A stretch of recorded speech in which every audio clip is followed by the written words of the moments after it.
కీర్తనల గ్రంథము 39వ అధ్యాయం. నా నాలుకతో పాపము చేయకుండునట్లు నా మార్గములను జాగ్రత్తగా చూచుకొందును. భక్తిహీనులు నా ఎదుటనున్నప్పుడు నా నోటికి చిక్కము ఉంచుకొందుననుకొంటిని. నేను ఏమీ మాటలాడక మౌనినైతిని. క్షేమమును గూర్చియైనను పలుకక నేను మౌనముగా నుంటిని. అయినను నా విచారము అధికమాయెను. నా గుండె నాలో మండుచుండెను. నేను ధ్యానించుచుండగా మంట పుట్టెను. అప్పుడు నేను ఈ మాట నోరార పలికితిని: యెహోవా, నా అంతము ఎట్లుండునది? నా దినముల ప్రమాణము ఎంతైనది నాకు తెలుపుము. నా ఆయువు ఎంత అల్పమైనదో నేను తెలిసికొనగోరుచున్నాను.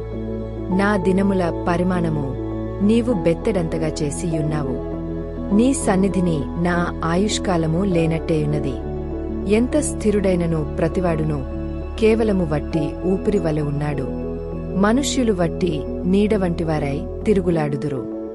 వారు తొందరపడుట గాలికే గదా. వారు ధనము కూర్చుకొందురుగాని అది ఎవనికి చేజిక్కునో వారికి తెలియదు. ప్రభువా, నేను దేనికొరకు కనిపెట్టుకొందును? నిన్నే నేను నమ్ముకొనియున్నాను. నా అతిక్రమములన్నిటి నుండి నన్ను విడిపింపుము. నీచులకు నన్ను నిందాస్పదముగా చేయకుము. దాని చేసినది నీవే గనుక నోరు తెరవక నేను మౌని నైతిని. నీవు పంపిన తెగులు నా మీద నుండి తొలగింపుము. నీ చేతి దెబ్బ వలన నేను క్షీణించుచున్నాను. దోషములను బట్టి నీవు మనుష్యులను గద్దింపులతో శిక్షించినప్పుడు చిమ్మట కొట్టిన వస్త్రము వలె నీవు వారి అందము చెడగొట్టెదవు. నరులందరూ వట్టి ఊపిరి వంటివారు. యెహోవా, నా ప్రార్థన ఆలకింపుము.